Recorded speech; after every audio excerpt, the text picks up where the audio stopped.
Shunda olimlar yo'q. Oyga parvozdan maqsad faqat AQSh bayrog'ini o'rnatish emas.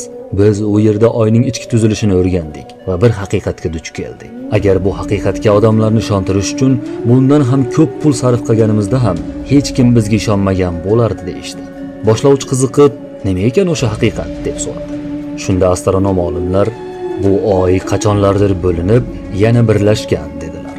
Boshlovchi darhol buni qayerdan oldingiz? Qayerdan bildingiz? Nima deyapsiz? deb so'radi.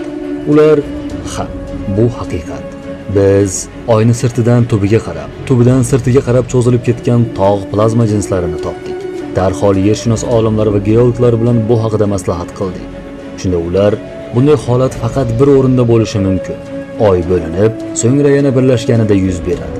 Chunki ushbu metamorfik tog' jinslari oy qayta birlashayotgan paytdagi to'qnashuv natijasida hosil bo'ladi. Bundan boshqacha bo'lishi mumkin emas, deyishdi.